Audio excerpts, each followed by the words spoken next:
Hello students, welcome to my channel physics by Subhash sir. बच्चों, आज हम इस लेक्चर में Ohm's law and its limitation पढ़ेंगे। सबसे पहले तो ओहम्स लॉ पढ़ लेते हैं, जो आप लोग स्टैंडर्ड 10th में भी पढ़े हुए हो। Under a definite physical condition, the current I flowing through the conductor is directly proportional to the potential difference V applied across its ends। मतलब कोई कंडक्टर के लिए V प्रोपोर्शनल टू I। अब इसका मतलब ये हुआ V upon I equal to constant. लेकिन ओहम्स लॉ की इस डेफिनेशन में ये डिफाइनाइट फिजिकल कंडीशन, ये वर्ड यूज करना जरूरी है, क्योंकि डिफरेंट फिजिकल कंडीशंस के लिए ये कांस्टेंट की वैल्यू चेंज होती है। जब ये प्रोपोर्शनलिटी साइन दूर करेंगे तो उसकी जगह कोई प्रोपोर्शनलिटी कांस्टेंट आएगा। यहाँ पे वो कांस्टेंट है R, तो फाइनल इक्वेशन हो गया V इक्वल टू IR, जहां पे R को रेजिस्टेंस बोलते हैं, उसका यूनिट OHM ओहम और वोल्ट पर एम्पियर है, एंड उसका सिंबल कुछ इस तरह से हैट जैसा है। उसका dimensional formula M1 L2 T-3 A-2 होगा। रेजिस्टेंस का रेसिप्रोकल मतलब 1 अपॉन R को कंडक्टेंस ऑफ द मटेरियल बोलते हैं, जिसको कैपिटल G से डिनोट किया जाता है। इस कंडक्टेंस का यूनिट ओहम इनवर्स या फिर ओहम का उल्टा सिंबल, मतलब इसको मोह बोलते हैं, ये है। कंडक्टेंस का एक और यूनिट है सीमेंस, जिसको कैपिटल S से भी डिनोट किया जाता है, एंड उसका डायमेंशनल फॉर्मूला रेजिस्टेंस का डायमेंशनल फॉर्मूला से एग्जैक्टली उल्टा M-1 L-2 T3 A2 होगा।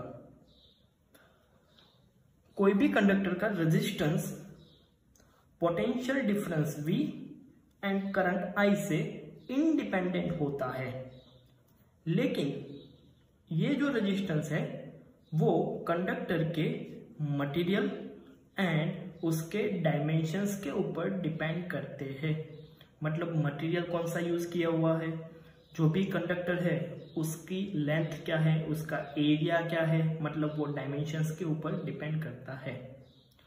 एक्सपेरिमेंटली ऐसा देखा गया कि कोई फिक्स टेम्परेचर पे रेजिस्टेंस R वो कंडक्टर की लेंथ के प्रोपोर्शनल में एंड कंडक्टर के क्रॉस सेक्शनल एरिया के इनवर्सली प्रोपोर्शनल में होता है। डायरेक्टली नहीं बता दिया, डिफरेंट एक्सपेरिमेंट करके ये प्रूव किया हुआ है। That means R proportional to L upon A।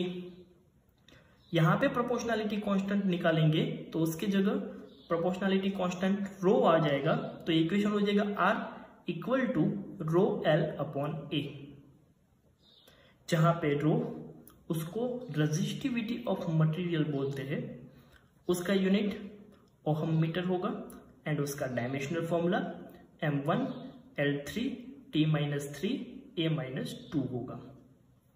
अब ये जो इक्वेशन है R equal to rho L upon A, उसको Ohm's law V equal to IR में रखा जाए तो इक्वेशन कुछ इस तरह से हो जाएगा V equal to I R की जगह rho L upon A। Potential का एक दूसरा इक्वेशन है V इक्वल टू ED, यहाँ पे D की जगह लेंथ L यूज किया हुआ है, मतलब V इक्वल टू EL। वो अब इस इक्वेशन में रखेंगे तो पूरा इक्वेशन हो जाएगा EL equal to I rho L upon A। L cancel, तो इक्वेशन हो जाएगा E equal to I rho upon A। लेकिन I अपॉन A को करंट डेंसिटी J लिख सकते हैं, जहां पे J equal to I upon A, उसको करंट डेंसिटी बोलते हैं। करंट डेंसिटी का यूनिट होगा एम्पियर मीटर-2, एंड उसका डायमेंशनल फॉर्मूला होगा M0 L-2 T0 A1। Current density vector quantity है, उसकी डायरेक्शन इलेक्ट्रिक फील्ड की डायरेक्शन में होगी। तो अगर आपको यही equation in form of vector लिखना है तो आप ऐसे लिख सकते हो E vector equal to J vector rho. Rho को इक्वल टू के सामने जाने दो तो वो डिनोमिनेटर में आ जाएगा। 1 अपॉन रो इक्वल टू हम लिख सकते हैं सिग्मा। तो इक्वेशन कुछ इस तरह से हो जाएगा, J vector equal to 1 upon rho मतलब सिग्मा इंटू ई वेक्टर। जहां पे sigma equal to 1 upon rho है उसको मटेरियल की कंडक्टिविटी बोलते हैं।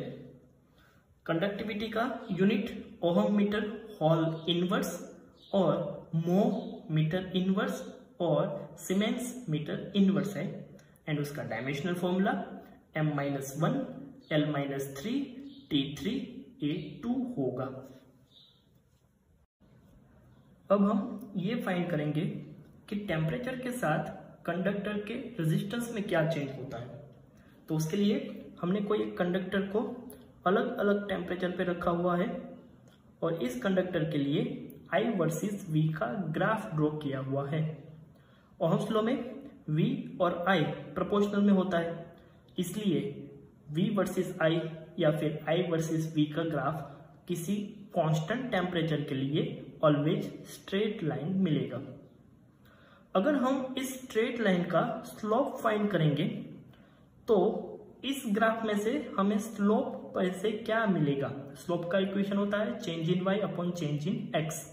यहाँ पे change in current divide by change in voltage. r का इक्वेशन होता है v अपॉन i। हमें यहाँ पे स्लोप मिल रहा है i अपॉन v, तो वो हमें वैल्यू दे रहा है 1 अपॉन r की। अब हम यहाँ पे देख सकते हैं जैसे ही हमने टेम्परेचर T1 से बढ़ा के T2 किया तो स्ट्रेट लाइन का स्लोप डिक्रीज होता है।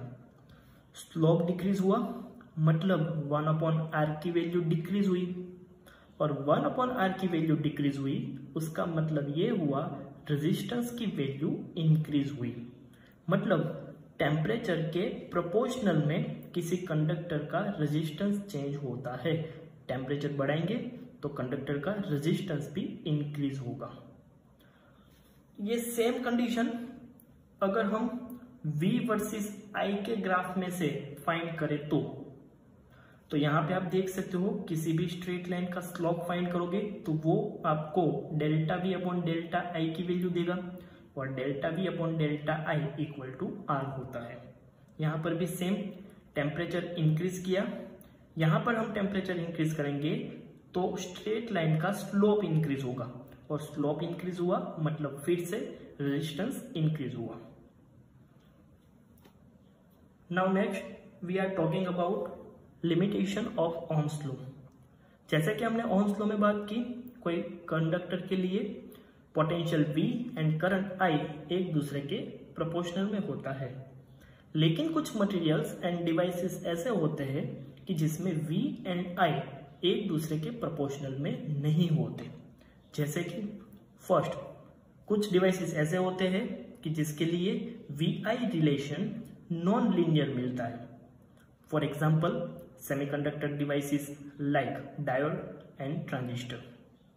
ऐसे डायोड के लिए हमने IV कैरेक्टरिस्टिक यहाँ पे ड्रॉ की हुई है। आप देख सकते हो कि सेमीकंडक्टर डायोड के लिए IV कैरेक्टरिस्टिक्स नॉन लीनियर मिल रही है, तो ये ओह्म्स लॉ की एक लिमिटेशन है। Second, the relation between V and I depends on the sign of V।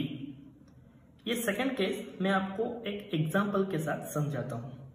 हम इक्वेशन पढ़े हुए हैं V इक्वल टू IR। अब इस इक्वेशन में let suppose R equal to 5 है।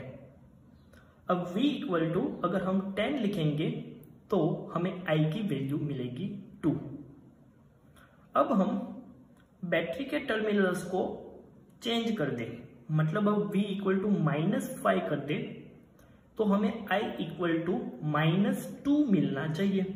मतलब टर्मिनल चेंज करने से करंट का मैग्नीट्यूड सेम रहना चाहिए, सिर्फ उसकी डायरेक्शन चेंज होनी चाहिए। लेकिन कुछ डिवाइसेस ऐसे हैं कि जिसमें V की डायरेक्शन अगर चेंज की जाए तो करंट का मैग्नीट्यूड भी चेंज हो जाता है। For example semiconductor diodes. ऐसे सेमीकंडक्टर डायोड्स के लिए हमने एक ग्राफ यहाँ पे ड्रॉ किया हुआ है। आप देख सकते हो जब V की वैल्यू पॉजिटिव है तब करंट हमें in form of milli ampere मिल रहा है, और जब V नेगेटिव है मतलब हमने बैटरी के टर्मिनल रिवर्स कर दिए, जब हम नेगेटिव पोटेंशियल उसको अप्लाई करेंगे तो उसमें से जो करंट फ्लो हो रहा है वो माइक्रो एम्पियर का हो जाता है। मतलब पोटेंशियल सेम है, सिर्फ उसकी डायरेक्शन हमने चेंज की तो करंट का मैग्नीट्यूड भी चेंज हो जाता है। Third case, the relation between V and I is not unique. मतलब कुछ ऐसे केसेस है जिसमें कोई पर्टिकुलर करंट की वैल्यू के लिए पोटेंशियल की अलग अलग वैल्यू मिल रही है। For example tunnel diode. Tunnel diode के लिए I एंड V का एक रिलेशन हमने यहाँ पे ड्रॉ किया हुआ है। इस ग्राफ के ऊपर से हम देख सकते हैं कि कोई पर्टिकुलर I की वैल्यू के लिए पोटेंशियल V की अलग अलग वैल्यू मिल रही है, V1, V2 एंड V3, जो ओहम्स लॉ की एक लिमिटेशन है, क्योंकि ओहम्स लॉ के मुताबिक कोई पर्टिकुलर करंट के लिए कोई पर्टिकुलर पोटेंशियल की वैल्यू मिलनी चाहिए, लेकिन यहाँ पे एक ही करंट की वैल्यू के लिए अलग अलग पोटेंशियल मिल रहे हैं।